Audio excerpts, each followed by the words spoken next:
students' representative councils at about 10 universities have called for the 52,000 rands annual NSFAS accommodation cap to be scrapped, saying that funding shortfalls are driving poor and working class students into debt and putting their studies at risk. Chairperson of the Portfolio Committee on Higher Education and Training, that's Mr. Tebogo Letsie, says the student leaders of these institutions appear to be defending accommodation costs rather than questioning how their universities justify such prices in the first place.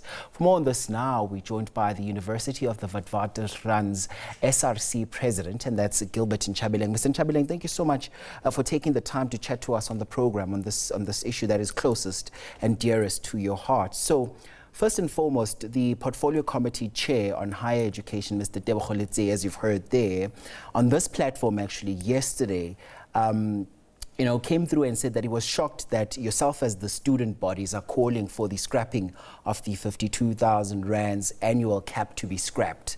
Let's get your reaction to that first. Yeah, thanks. I think firstly, good evening to you and to the viewership of SABC. But I think the sentiments or the remarks of the chairman of Parliamentary Committee on Higher Education Training should be able to be fathomed within its own correct context, because one, we are calling for the scrapping of accommodation cap on a national level on the basis that in 2023, the NSFAS announced that it's going to be reporting the student accommodation providers to the Competition Commission so that it can be able to correctly regulate the student accommodation pricing across the country. And then the NSFAS then at the time then introduced the national accommodation cap. But our contention and our obsession against the accommodation cap, first and foremost, is perhaps from the fact that it does not take into a thorough consideration the regional rental prices in terms of difference. For example, with the universities which are premised within the metros and those which are not premised within the metros. For example, if you go to University of Venda, the current accommodation cap to a certain extent, it accommodates them. They're not located within a metro.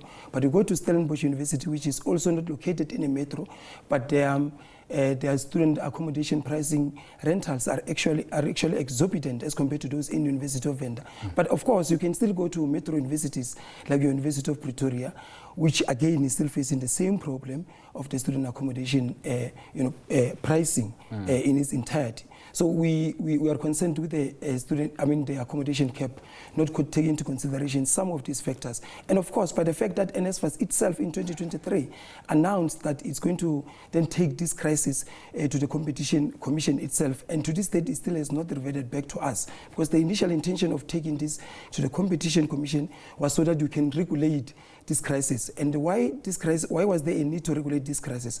Was first and foremost to ensure that the students are not going to bear the financial burden which sprouts from the financial shortfalls of NSFAS. But at the same time, I think also our reaction to the parliamentary chair of a Parliamentary Committee on Higher Education and Training, it's one, we're disappointed, first and foremost, that you have a chairman who, according to his own constitutional mandate, is supposed to play an accountability oversight unto DHED itself. I think the first fundamental steps which you were supposed to take, you were supposed to actually take issue out this phone and then call the minister and administrator. I was actually just about, let me come in there. I was actually just about to come in, Gilbert, just to find out if there were any engagements prior to this, because I get a sense that everyone's just talking above and top of each other, which makes it come across as if there was never any communication around this in the first place. Was there any engagement prior to this, to have these conversations around this particular issue? Actually, there have been countless conversations. Actually, the very same committee of Parliament, the chairman was supposed to speak about it. University of Pretoria's SRC appeared before the same committee. University of Cape Town appeared before the same committee. Within the very same year we're in. And then I think University of Cape Town's SRC was able to outline this crisis correctly. And then the very same chair actually promised that he's going to undertake an oversight visit into University of Cape Town. To this date, we're still waiting for that particular visit.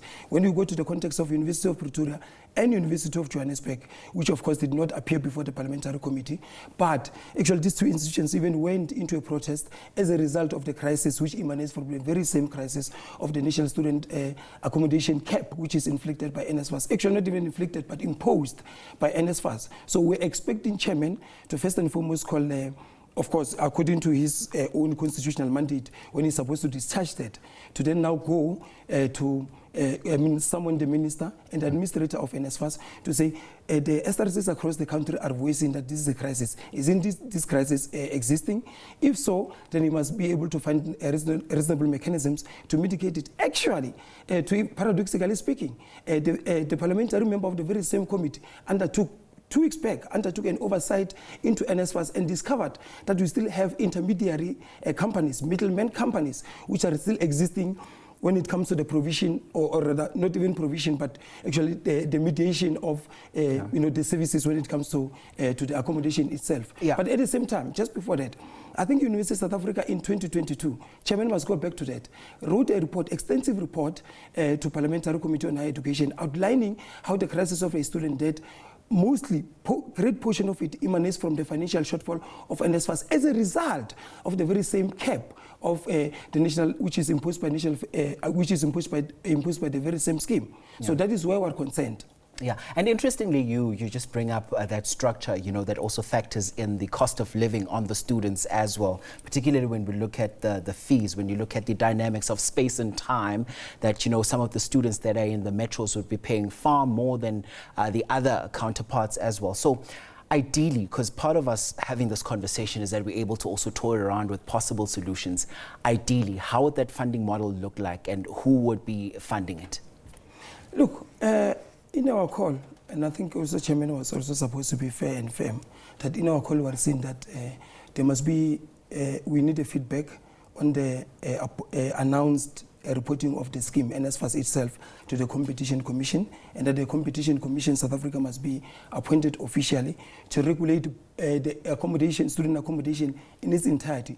The one which is owned by the university, it must be subsidized, but at the same time, it must be strictly regulated so that the student accommodation is not being used by the institution as a profit generation mechanism. But at the same time, the private student accommodation as well must be strictly regulated so that we avoid having a situation where students are being extorted by these private student accommodations. So what we are calling for is that we should have an announcement of the 2026 accommodation allowances rate. We should cap the national student accommodation cap. But at the same time, we should have an official appointment of the Competition Act, of the Competition Commission, so that we are able to regulate correctly the pricing of the student housing across the country. That's what we are calling for. All right, Thomas, thank you so much for your time on the program. Thank you so much for popping in for this very important conversation. That's Gilbert Nchabeleng, who's the SRC president at the University of the Witwatersrand, chatting to us there.